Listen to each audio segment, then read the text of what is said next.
Welcome to the Sales Expert Channel. I'm Alice Heiman, and with me is Liz Heiman, my partner, and yes, she is my sister. Welcome, Liz. Hi.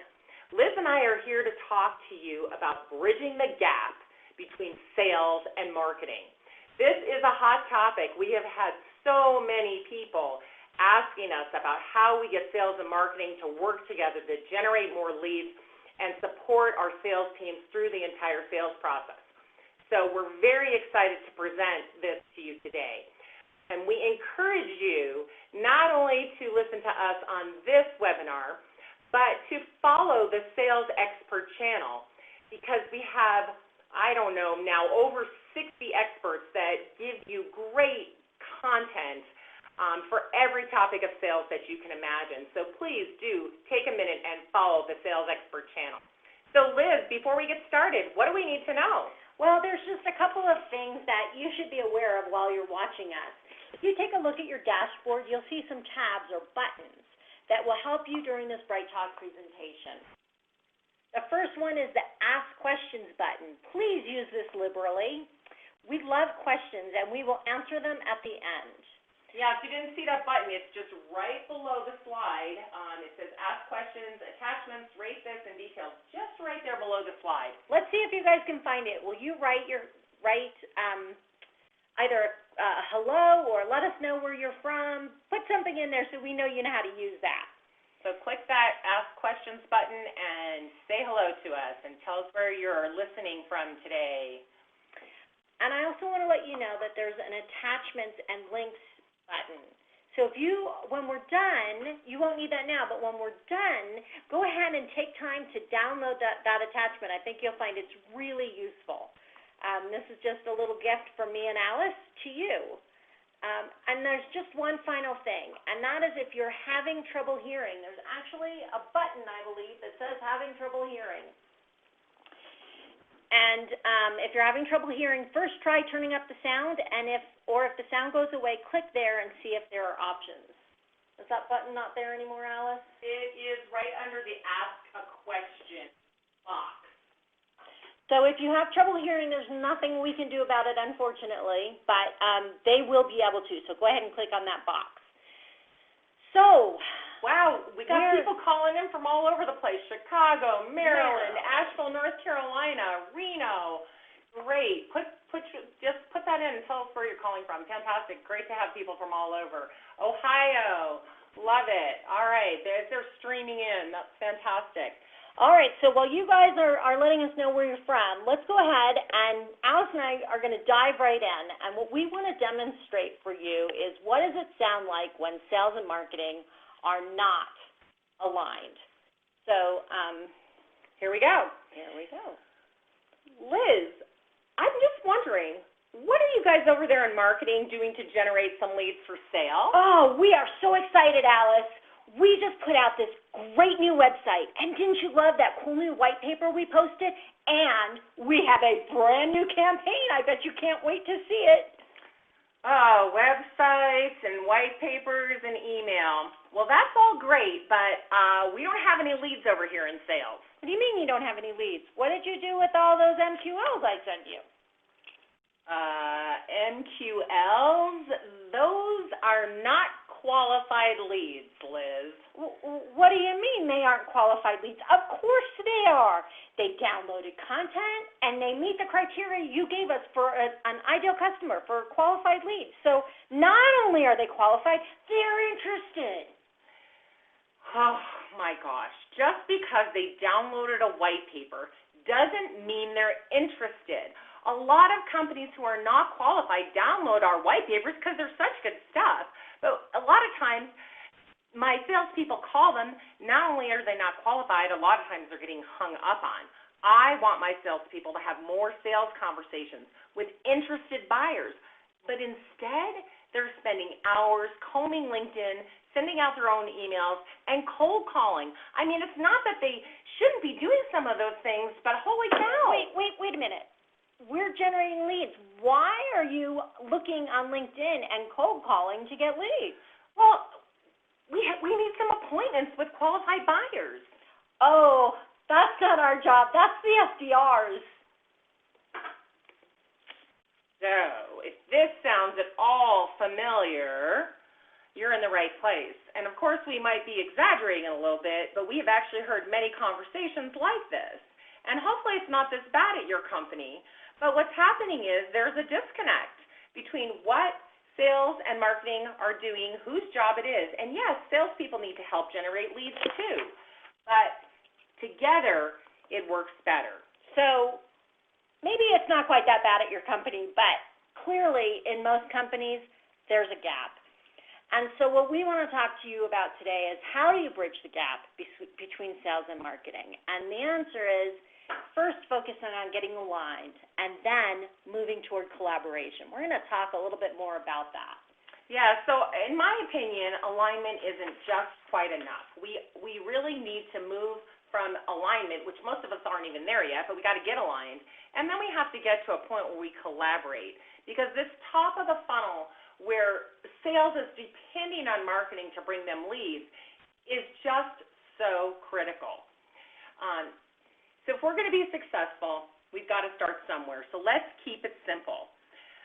We want to agree on the definition of the target market.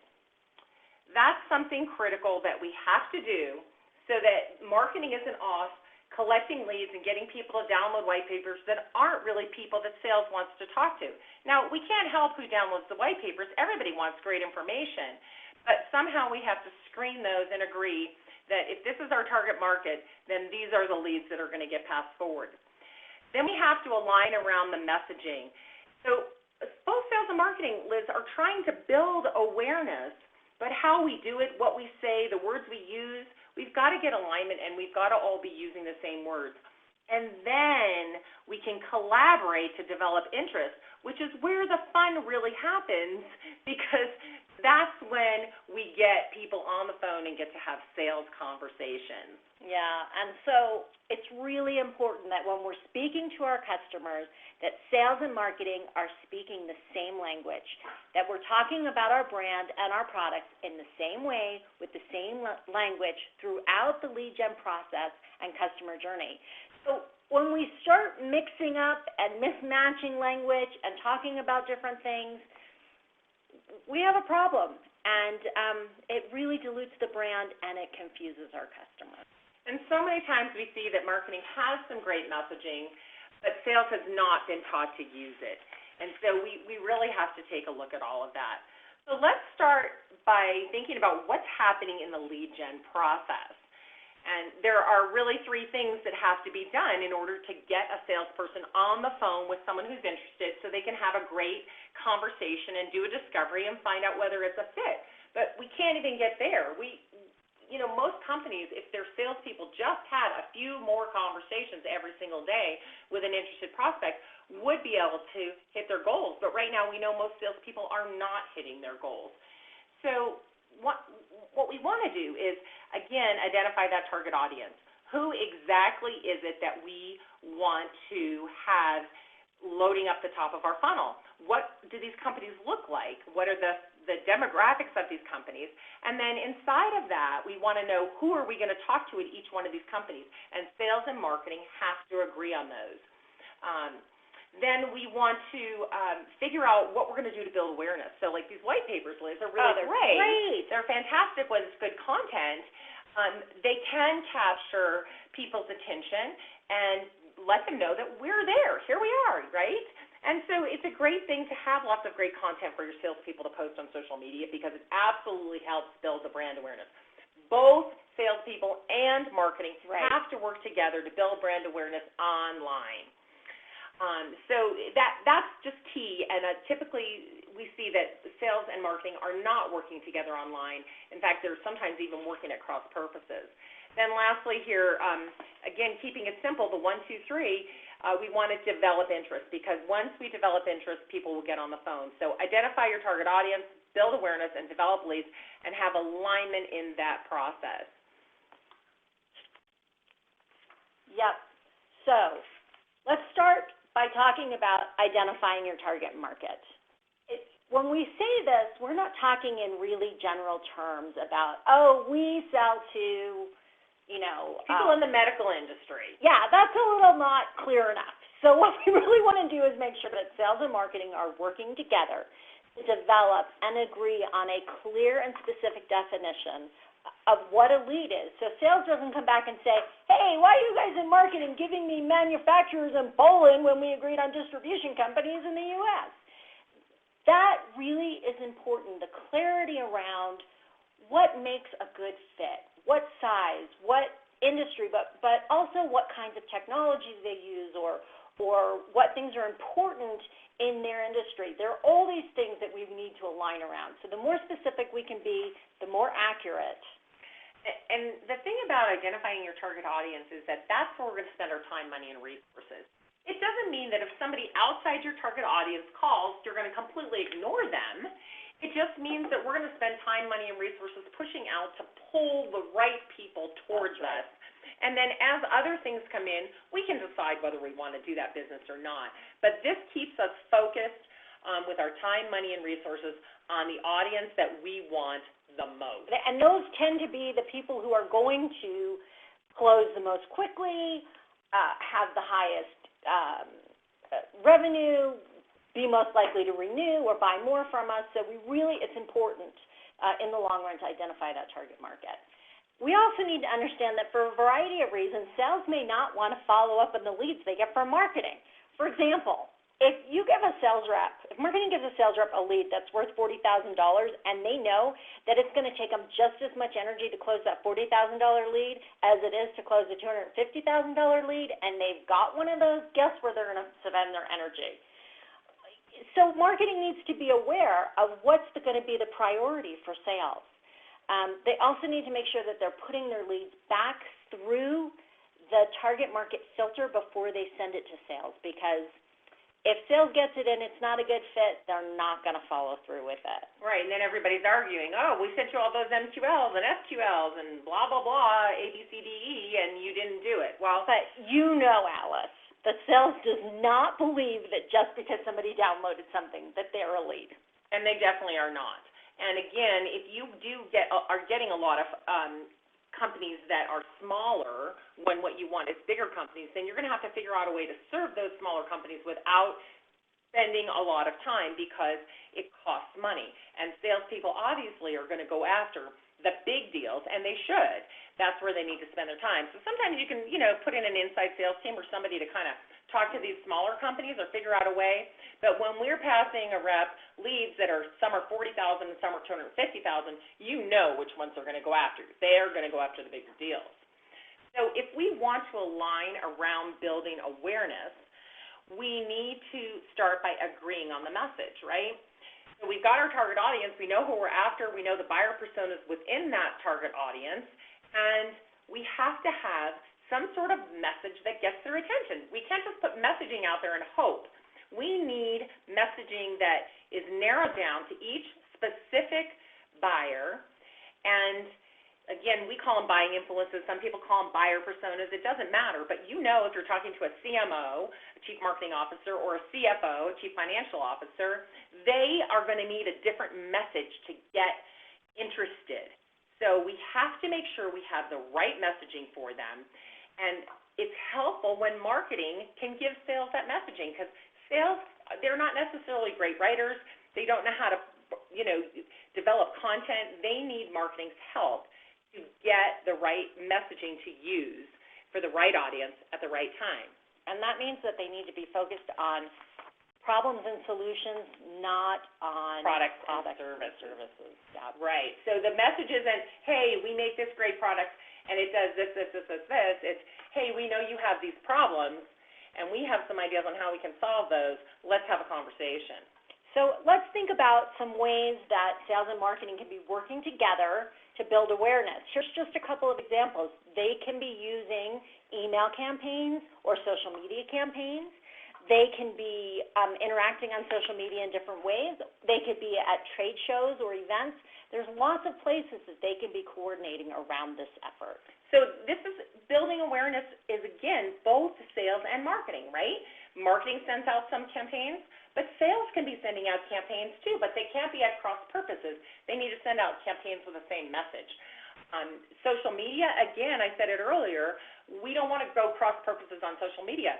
We need content for marketing. We need them to be posting that content so salespeople have something great to share, and the same messaging that's going to go out. And the same with trade shows. We work together, sales and marketing, work hard together to do the before, during, and after. And if you want more information on how to really do a great trade show, that's the download. That's one of the downloads. So after this, you can go ahead and click the attachments button, and you'll be able to get an ebook on how to do a great trade show, and sales and marketing can work together on that. All right, so the next thing is we have to develop interest. So, of course, you can't develop interest if they don't even know you exist. Got to have the awareness first. Yeah, awareness has to be first. So we have to develop interest so we can get them on the phone and have more sales conversations. This is just critical. That's why I said earlier, alignment's only part of the story. Alignment is just kind of, this is your, entree here, right? You just get to start right here.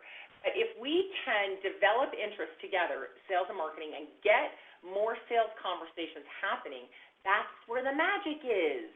Everybody's happy because we have more sales conversations. We've collaborated to get them, and there's no confusion about it. So if sales and marketing can collaborate throughout the process, but particularly at this point where sales is going to get on the phone with prospects, if sales and marketing are collaborating, you're really going to have the results that you're looking for. So sales and marketing need to determine who's responsible for what during the building awareness stage. I mean, I think the targeting is really done by marketing. It should be done based on market research and what the leadership has said they want, the vision for the company to be. That drives who your target is going to be. And that should be set, right? Now, sales can have some input into that because things change as we go along, and salespeople talk to the actual people who you've told them to talk to, and they can give you feedback. So the target audience can change. But basically, that's going to be set. And then you are going to figure out how to build awareness together and then move into the determine interest, which is, again, where the salespeople really get on the phone with people. So during this building awareness stage, it's really important, once your sales rep is on the phone with a customer, that it's clear who's responsible for what. So marketing and sales are not tripping over each other and the customer's not confused. Right, because we're going to continue communicating with the customer all the way through the sales process. So if sales is working with them, marketing has to start to change what they're doing. So what we really want to do is make sure that we are thinking about what's happening along the customer journey as sales and marketing are communicating with them. So marketing has this target audience. So if you look at the sort of top line, there's this general target audience messaging that happens. But then what happens when someone becomes a prospect? Well, marketing needs to make a turn, and they need to figure out in conjunction with sales what messaging should be being sent at this time, and how would you determine when it should be sent and what it should say. And then, again, you got to make another turn when someone becomes a client.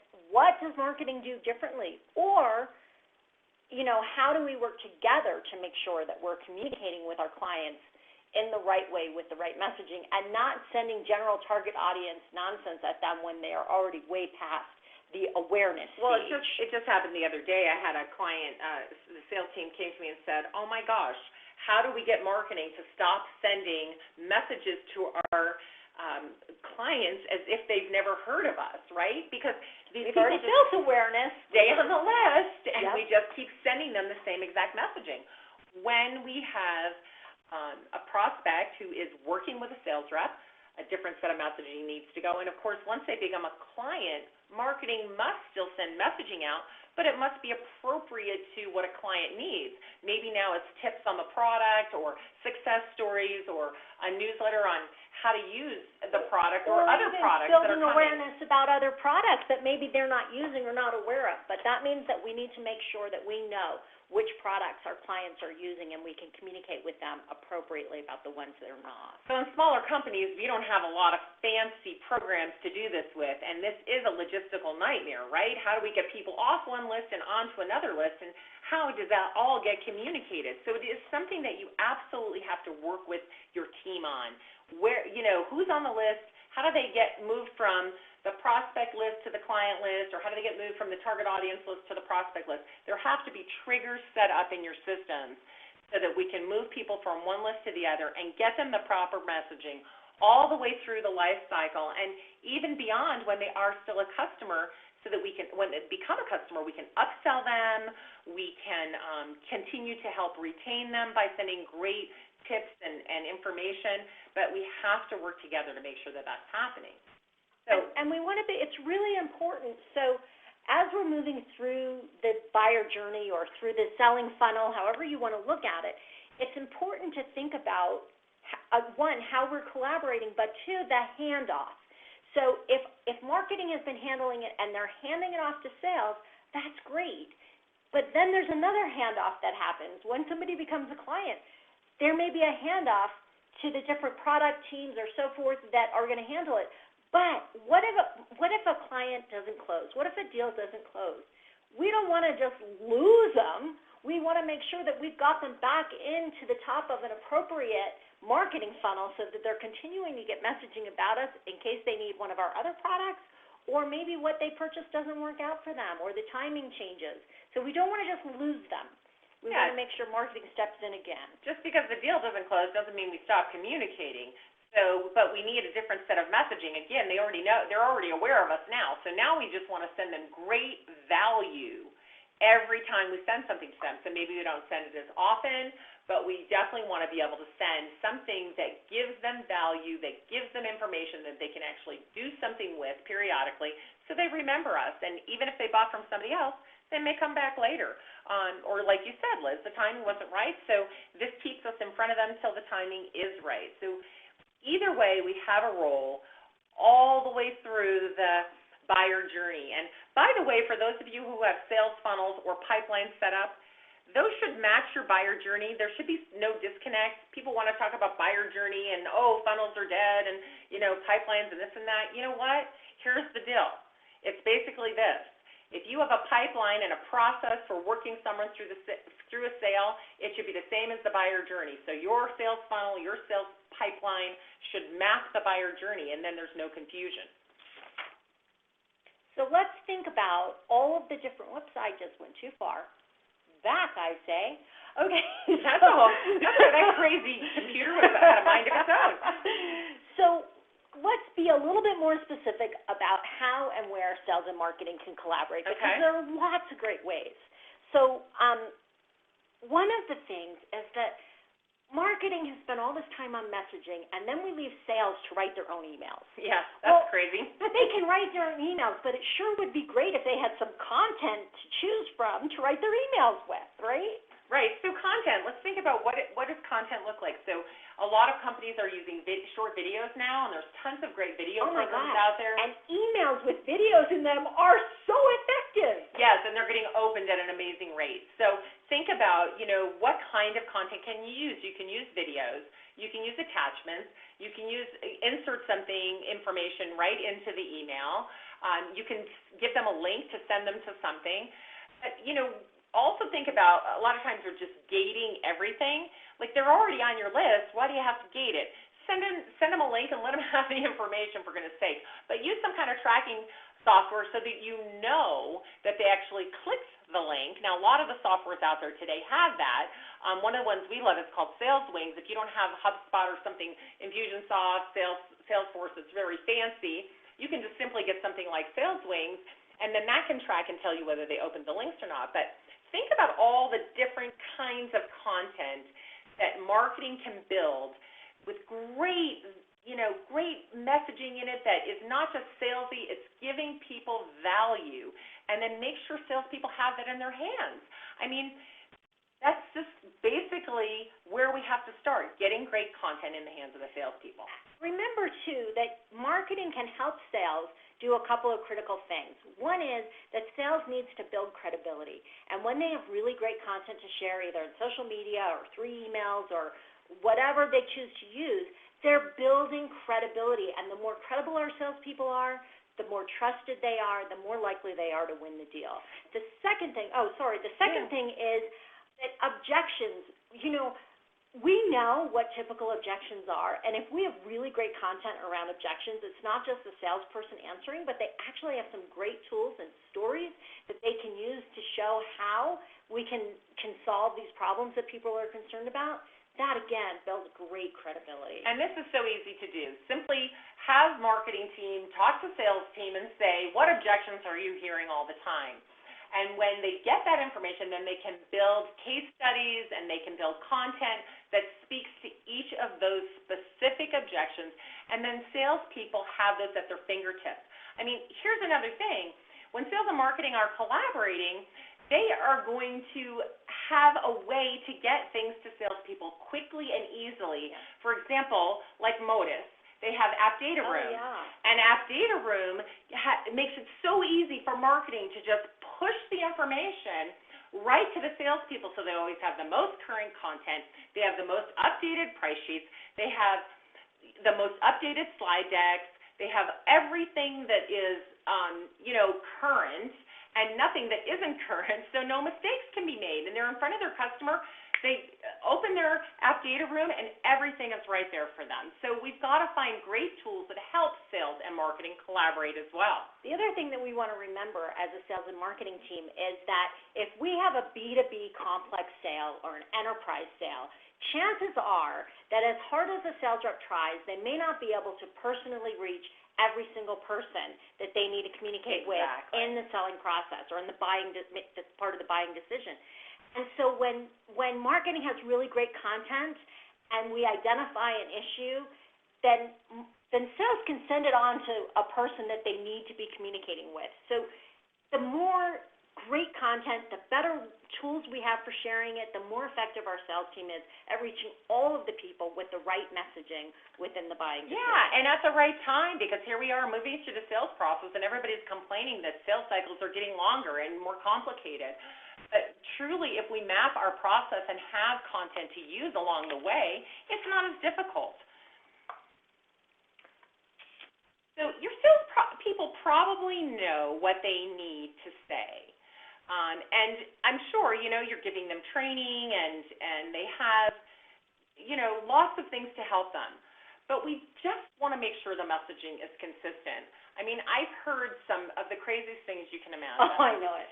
And so I think that if you think all your salespeople have all the right messaging about all your products and services, you should probably pause for a moment, take stock, and think about it.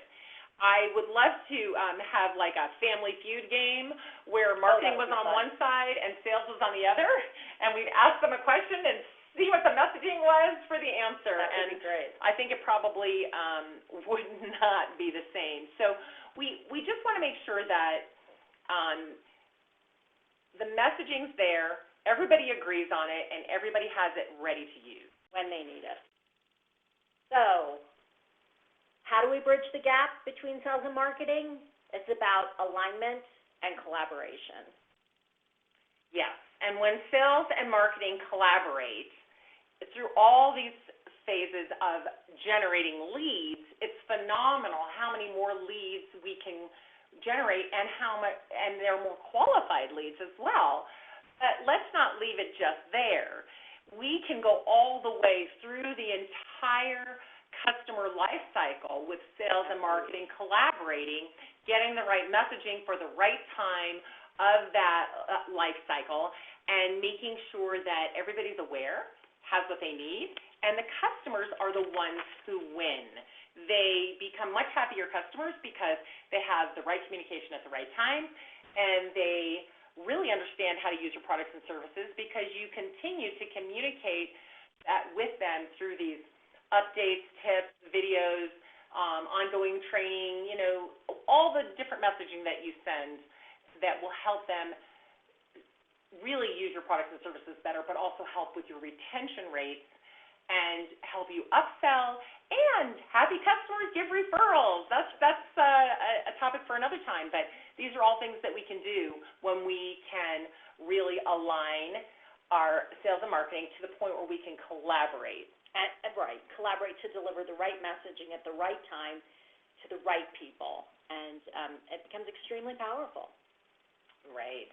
So just looking at our map again real quickly before we do questions, remembering that our goal is to get sales and marketing on the same page and having a lot of fun together because everybody wins.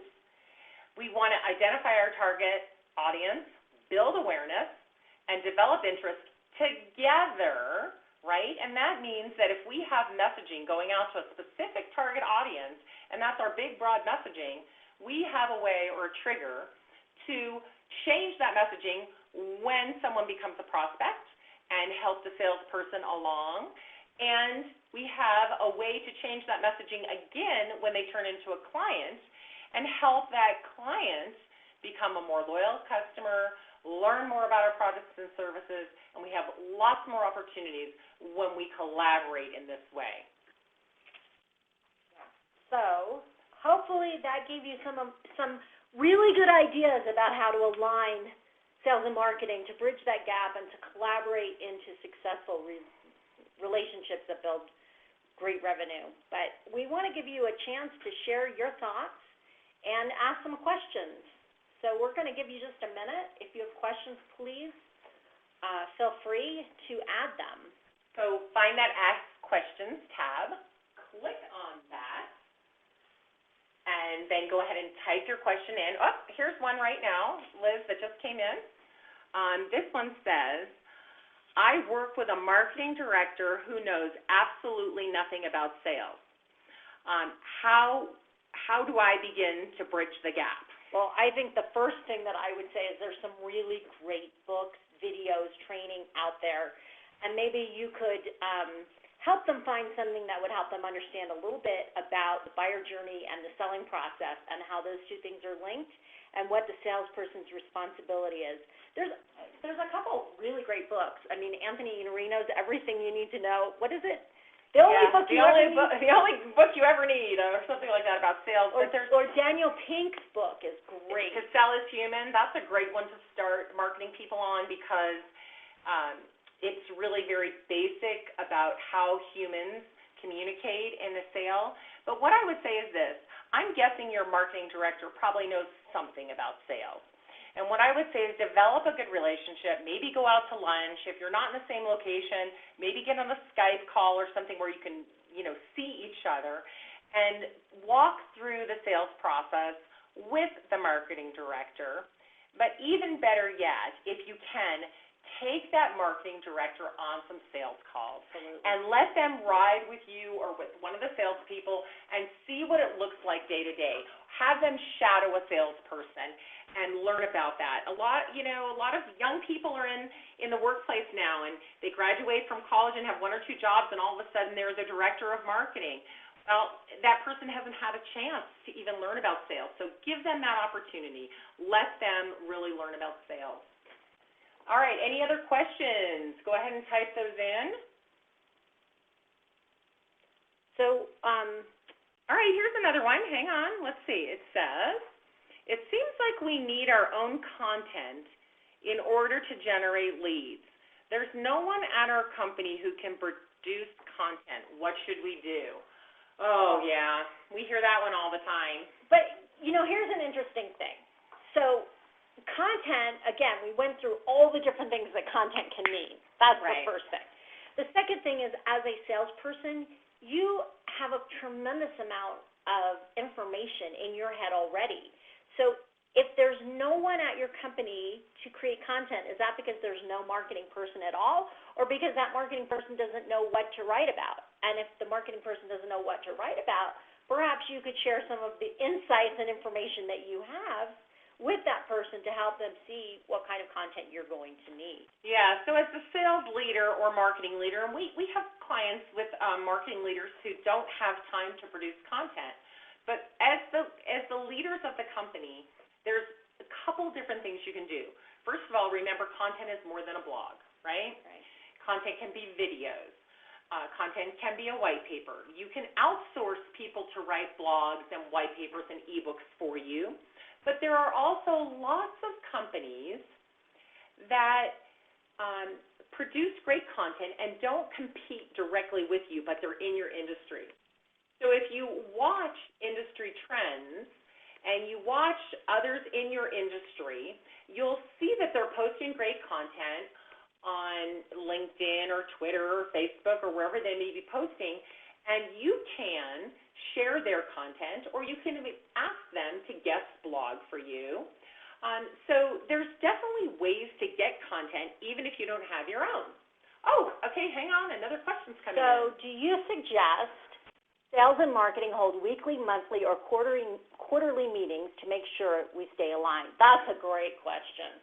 Yes, of course. I mean, absolutely, and I think it's part of the plan. When sales and marketing get together, the leadership needs to decide how often they'll meet to stay aligned. But the salespeople and the other people in the marketing part, you may have the VP of sales and the VP of marketing, but there's a lot of people in some companies that make marketing run, and many of you have 6, 8, 10, or 50 salespeople. So there has to be a way to keep everybody on board. So when marketing comes out with a new white paper, or when marketing comes out with a new download of some type, then they should absolutely have some sort of webinar or something to share with all the salespeople. Here's what we've come up with for content. Here's who we think will be most interested in it. Here's how we plan on using it. Here's how you can use it. So absolutely, keep those meetings flowing and make sure that when you have new content, new messaging, it definitely gets you get the salespeople trained on it. So more specifically, I would say this. A monthly meeting would be a good thing. But if there are events or activities that drive a need for information, for instance, if you have an event coming up, then 8 weeks before that event, sales and marketing need to get together and make sure that they have all the bases covered. So really, monthly is good, but you may have events that drive more frequent meetings or more specific topic meetings. Regular meetings and then meetings as needed. If you're doing a lot of events, somebody from sales and marketing has to be assigned to have those meetings together and then get the information back out to everybody else. So let's see, I see another question here. What are your favorite marketing and sales alignment tools for combined pipeline management and marketing automation? Oh, boy. Yeah, that, I hate to say this, but it depends, right? Tremendously. A lot of people are using HubSpot these days, and it can do a lot for a small company, but it isn't inexpensive, and the biggest mistake is thinking that it's plug and play. It's not. You have to learn how to use it. You have a lot of setup to do before you can start using it, and it definitely has a CRM component, but I wouldn't really call it a pipeline manager because it doesn't give you all the reporting that you necessarily need. But it does give some. So HubSpot can be one. I haven't looked at Infusionsoft for a long time. That's more marketing automation as far as I know. Salesforce, of course, with all of its add-ins, there's a million things in the App Store for Salesforce now that you can use. But I think there isn't really a great tool that's inexpensive for small businesses for pipeline management and marketing automation. Most people are hacking those two together, so I'm sorry to say that is the answer. But that is the answer. But we'll be happy to talk with you more specifically. We can get on a call for 30 minutes. You can tell us exactly what you're trying to accomplish, and we can tell you which tools we think will be best for what you're trying to accomplish. So please feel free to schedule an appointment with us. You can reach us on any of our social media to do that. LinkedIn's probably the easiest one, and then we'll send you a link so that you can schedule. All right, any other questions? As a marketing director, my boss, president of the firm, is constantly asking me to go to sales with drafts of content to ask for feedback, but I end up with 7 different opinions and can never please everyone. Any ideas with dealing with too many cooks in the kitchen? I'm so sorry. First of all right, so sales doesn't know how to write email. Let's just put it that way. very few salespeople are excellent writers. We are really looking to marketing to draft the content and have it be really compelling, not salesy, loaded with value. And if you're doing cold emails, one of the companies we follow and get a lot of information from is called Salesfolk, S-A-L-E-S, S as in Frank, O-L-K, Salesfolk. You can learn a ton about how to have great sales content in your emails. I think that asking sales is probably, that's tough. I think you basically have to say, here's the cadence, here's a set of 5 emails that string together in this way, and the first one introduces us, and the second one offers some content, and the third one, and they go on and on like this, and by the third or fourth one, you've got some call to actions, and you need to set that up for them. Now, it also depends if sales is sending those out or if marketing is sending them out, because it's different depending on who is sending them out. Again, I'd love to get on the phone with you for 30 minutes and talk through it, because I think we can fix it up fast. Liz, you were going to say. And I have a real quick thought, and that is that you may be going about this backwards. Rather than going to sales and asking for their input when you're done, go to sales and ask for their input before you start. So if you're creating content, ask them for things that they want content about, or ask them for, if you're going to do an email series, ask them what things they think need to be in it, rather than doing it and then going to them and saying, hey, what do you think of this? Because you will definitely get pulled in many different directions. But understanding what they need before you start will help a lot. Yeah, and I also think that some of the problem might be coming from maybe lack of a strategic plan and the direction. Because if you've got a direction that you're headed and you know what you want your end result to be, and that matches the vision of the company, then all of this should kind of be flowing from that. And so why don't you give us a chance to talk with you on the phone for 30 minutes. There's no obligation. It's free. We will just listen to your problem, give you some ideas, and see if we can help. Yeah. All right. Any last questions? We're just to about the end of the time here. I'm looking to see if there's any other questions coming in.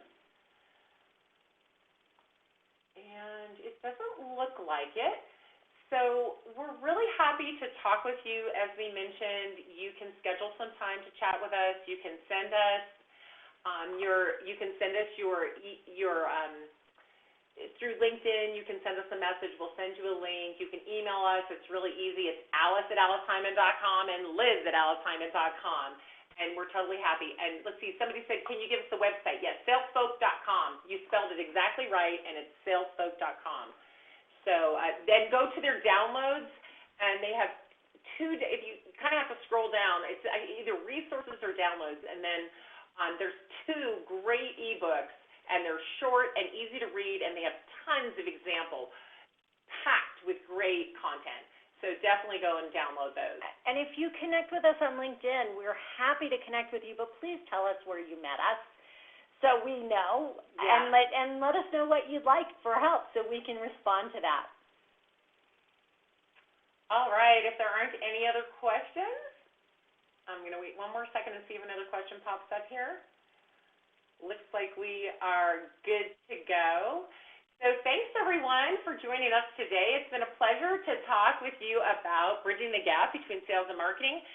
We'll have some articles on our blog as well, which is smartsalestips.com, or you can just go to aliceheiman.com and click blog, and there'll be lots more information. So have a wonderful day, everyone, and thank you again for joining us. Thanks for joining us.